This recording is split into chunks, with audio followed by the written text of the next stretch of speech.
Thank you very much to support our mission to take it down the CCP. And also thanks for your support of our co-founder and Moscow, such a great freedom fighter. And I'm so happy you heard his song. You say which song you heard? His song, Take Down the CCP. And I hear it on Steve Bannon's War Room. Steve Bannon plays it every day, I think. Yeah, that's where you hear it. You know, he's no expert to be a singer. Yeah. But after he take a mission of the take down this evil regime, CCP, then he realized music is very important to awakening the people's mind. So that's why they made the song, which you listen. It's the one who have no any Chinese music background, Moscow. So that's his faith of the belief, the strong belief of taking down the CCP, and the belief of the free of the 1.4 billion Chinese brother sister. Also belief of the freedom of religion, freedom of speech, freedom of liberty is most important for the humanity. Music is the universal language. It's the universal language of the world. That's how you could communicate at a higher level than talking. We can be bound together by the music. Never, ever, ever give up. And always keep your relationship with God. Well, the problem with people in the West is they don't experience what you experience or what everyone else experiences in China, in Tibet. They're comfortable here because we have not experienced true communism here. It is getting towards that, but that's why people haven't woken up. Yeah. Communism offered a false hope. They didn't offer a real hope. They tricked people, which is what that movement does. Like communism, fascism, that's what they do. They just trick people, prey on people's desperation. The problem is they make them more desperate. Whereas America, we want to give people hope and opportunities. We want opportunities for the whole world. People are waking up. COVID woke a lot of people up. So talking about the COVID, what do you think COVID is coming from part of the CCP? What do you understand of COVID? Well, I know that it was in a biolab from the CCP. They were heavily censoring how the disease was spreading in China because it's all about control for them. A disease like that really weakened them economically. Yes. So then they didn't care if it spread to other countries because they're like, well, it's going to weaken us too. Yes. And then if America's weakened, then they can come in like a white horse, the savior attitude, and like infiltrate us even more. Every dictator countries see America is like a mirror reflecting who they are. They don't like that. They want to destroy the mirror to reflecting. Yeah. And then like people cannot see who they are. Yeah. So that's why their mission is take it down the American. Yeah. So I really hope our gathering and mutual dialogue between the East and the West, we realize that our common enemy is the system of CCP. Yeah. Communism, wherever they go, is to bring the block shake and they bring the destruction, bring the unharmony. What came to your mind when you first heard about this movement, which is aimed at taking down the Chinese Communist Party? Well, I think the key point for us was to see the censorship that was taking place in China. Yes. La Beijing has been suffering a long time under that censorship. And we see those same elements here threatening to eliminate the freedoms of Americans. Yes.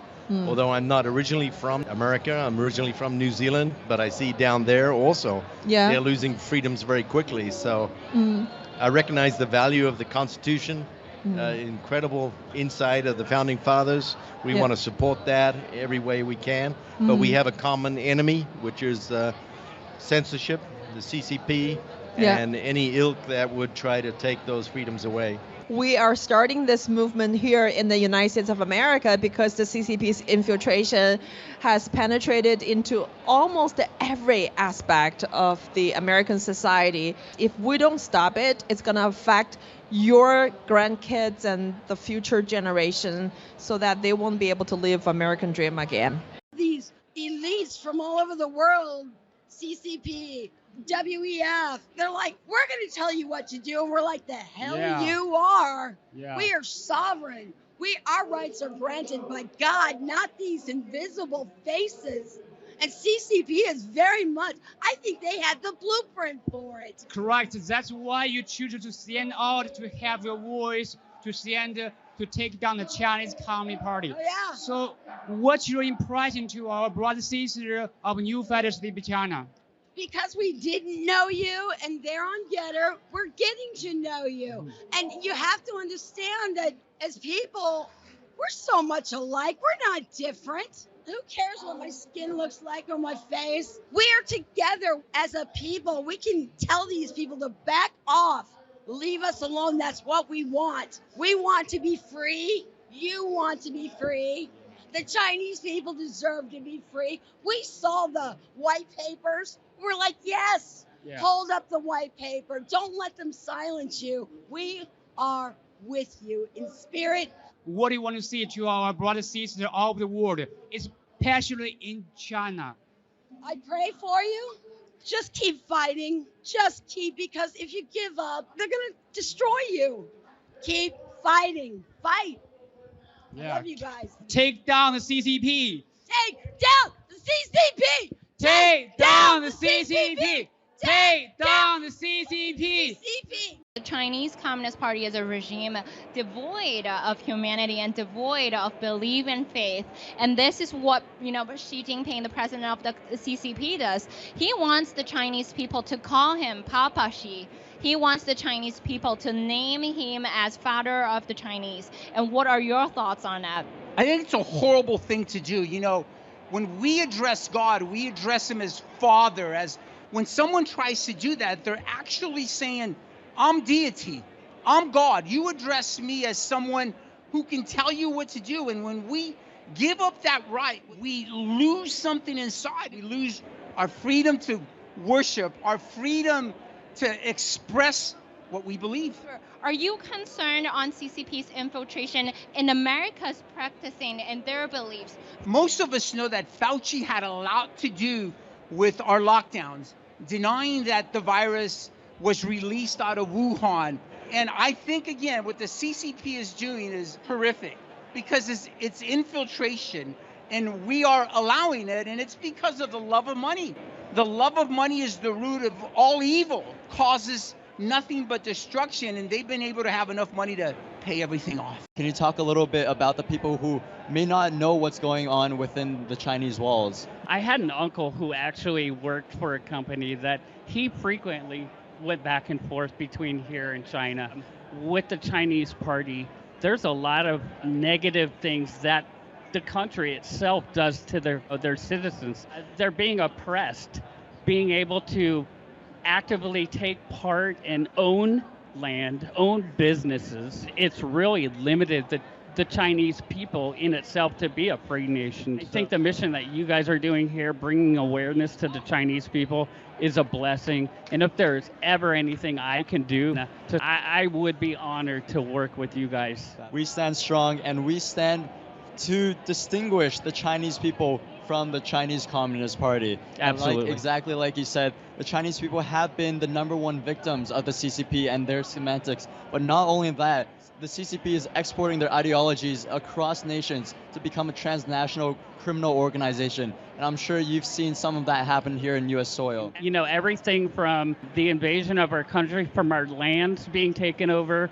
I know in South Carolina personally, we do have an issue. We just passed a law about the Chinese Communist Party owning land in our country, but also the invasion in our education system, stealing of intellectual property from the U.S. being taken back to China. It's a big problem, and it's something I think we need to address. Absolutely. If you look into it, all roads lead back to the CCP, and all roads of corruption lead back to the CCP. I'm Jeremy Gipton. I am an educator, and I work for a nonprofit that does civic education programs for American students about American history. Why do you think that American students should care about communism? There are certain beliefs that make America what it can be and what it's been and what we hope it's going to be in the future. And at the core of that is the idea that government exists by our consent. Government exists to serve the people, and government is always answerable to the people. We have individual rights and individual dignity as a human being. It sounds silly, but it's really important for American students to understand this is who we are, this is who we can be. But it doesn't just apply to Americans. It's all humans have this dignity.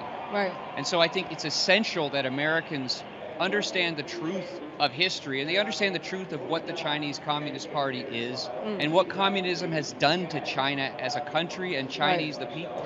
What do you think American students can do to prevent more of these infiltration of communism into America? I think that they need to learn the real truth of what communism is, what Marxism is, and they need to learn the truth of what communism has done to China. Right. I mean, this is a quarter of the human population that are under this oppression and have been since the middle of last century. They need to learn the truth of this and not accept, frankly, what is a whitewashing of the CCP that is promoted in so much of the popular media. And that's hard, actually. It's really hard because this whitewashing is so pervasive. They need to learn the truth about what Chinese communism is. And then they also need to continue to focus on what's really the truth of America, of what we can be.